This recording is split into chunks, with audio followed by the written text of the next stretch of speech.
Here we go again, boys. Now, I don't think it's to anyone's surprise that we're back again, looking at a season 2 that really should have been top-notch, amazing, god tier. Like, there really should have been absolutely no issues with The Promised Neverland season 2. It wasn't that difficult, like, to be honest. It really was not that difficult. The manga had it perfectly paced, had everything that the anime just needed to copy and paste. Like, have you ever used a copy and paste tool on the laptop before? I'm sure that we've all used it before. You go over some text, you copy it, right click, copy, move to where you want to paste it, you paste it, it's done. Nothing else needs to be done after that. So tell me why season 2 is after pasting it and then completely changing everything. You might as well have not copied and pasted it in the first place. You might as well just start something completely new. In fact, why did they even name it The Promised Neverland Season 2? They should have just called it something completely else. Should have called it, I don't know, Attack on Titan Season 5. They might as well, I can't lie. Because it has absolutely nothing to do with The Promised Neverland at this point. This has been probably the biggest failure of a Season 2 that I have ever seen.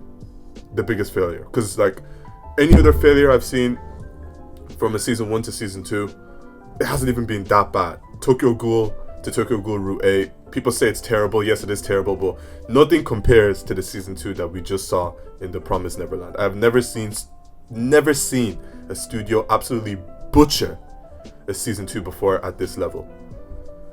Okay, so exactly what is it that Cloverworks decided to completely butcher in this Season 2? Let's go over each one by one.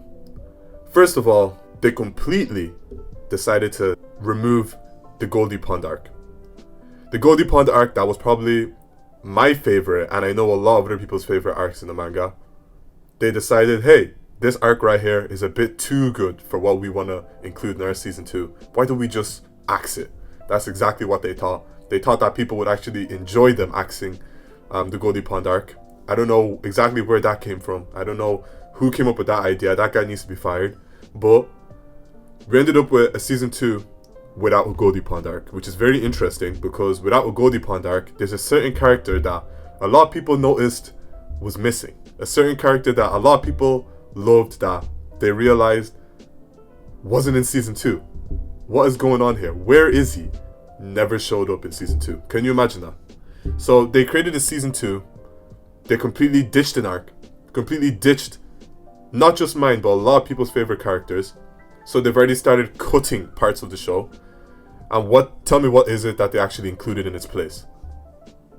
A fucking time skip, that's what. They decided, instead of this arc, why don't we just time skip a good 2 to 3 years to the future? Completely cut out material. Just time skip 2 to 3 years in the future. Skip out a lot of heartfelt scenes. And let's just let them meet Isabel and Norman out of nowhere. Out of absolutely nowhere. Let's let these kids meet Isabel and Norman. Something that's supposed to be a touching reunion out of absolutely nowhere just happens. Look, I actually have no words to explain how they completely fucked up this Season 2 of The Promised Neverland. I'm not going to talk on it too much. I just wanted to make a quick video to get my thoughts across. I think most people, to be honest with you, should just read the manga. You should really just completely ignore Season 2, watch Season 1, and then just go straight to the manga. Hell, I'd even say you can just read the manga from the start to the end.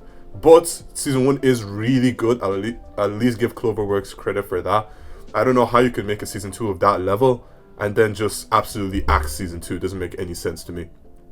The only reason I could say that they did that was maybe just to, I don't know, maybe they wanted to finish the whole manga in one season. That's the only reason I can think, to be honest, why they skipped everything. They said we have 12 episodes, let's just try and finish the whole manga in 12 episodes. I don't know who came up with that idea. I don't to be honest, the more I think about it, the more ridiculous it sounds. Yeah, I just thought I'd give a quick overview of just exactly what lacked in that Season 2. To be honest with you, I've been reading the manga. I didn't even attempt to watch the anime. I just saw how they butchered it. Like, I'll give it credit where it's due. The OP is sick. episode 1 was good to the point where people were thinking, oh, this is going to be a top tier anime. It had a really high rating on Mal at the start, but as you saw, that rating dropped. Now look at the rating. As you saw, the only thing good about the show is actually the OP. So yeah, a lot of things changed within 3 to 4 episodes. Hopefully this gets readapted. I don't know, maybe it could happen. I doubt it, but maybe it could happen. It's never happened before. Maybe. Okay, anyways, I'm out. Hopefully you guys can drop a decent review of this show. To be honest with you, I gave my fair rating on Mal. I gave that a nice 0 out of 10. I think people should do the same. It does not deserve any rating at all. A very simple job, copy and paste. They couldn't even do that. To be honest, if you can't do a simple job like that, you don't deserve anything past a 5 out of 10 on Mal.